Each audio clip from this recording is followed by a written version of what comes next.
Diabetes বেশি ভাত খাওয়ার ফল।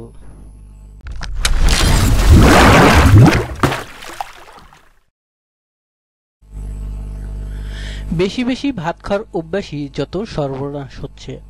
ভাত খাওয়ার খেসারত হিসাবে প্রতিদিনই প্রাপ্তবয়স্ক নারী ও পুরুষের মধ্যে অনেকেই ডায়াবেটিসে আক্রান্ত হচ্ছেন।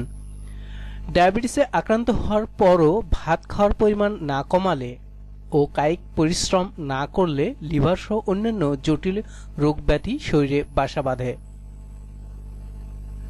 উন্নত বিশ্বে খাবার টেবিলে ভাতের বোল থাকে ছোট আর তরকারির বোল থাকে বড়।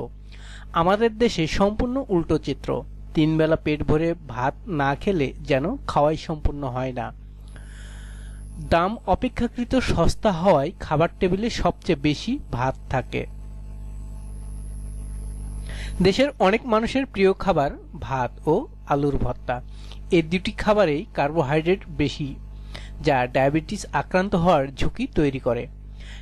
ডায়াবেটিস থেকে মুক্ত থাকতে খাবারে ভাতের পরিমাণ কমানো সম্ভব হলে ভাত খাওয়া ছেড়ে দেওয়া উচিত বলে মন্তব্য করেন তিনি।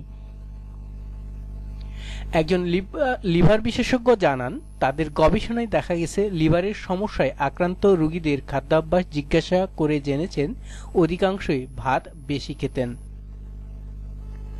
বেশি ভাত খাওয়ার ফলে মানুষের পেট বড় হয়ে ভুঁড়ি বেড়ে আসছে। রাজধানীর কোনো একটি মোড়ে দাঁড়িয়ে খেয়াল করলেই দেখা যাবে একজন মানুষ হেঁটে যাচ্ছে, তার শরীর চিকন কিন্তু ভুঁড়ি বেরিয়ে আসছে।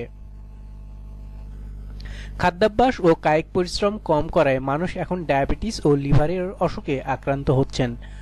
ঢাকা শহরে হাঁটার অভ্যাস নেই, ছেলে মেয়েদের জন্য খেলার মাঠ নেই, ফুটপাত দখল করে বসে থাকে হকাররা। ছোট ছেলেমেয়েরা খেলাধুলা না করে ঘরে বসে মোবাইল কিংবা কম্পিউটারে গেম খেলে। এসব কারণে ডায়াবেটিস আক্রান্ত রোগীর সংখ্যা বাড়ছে বলে ওই চিকিৎসক মন্তব্য করেন।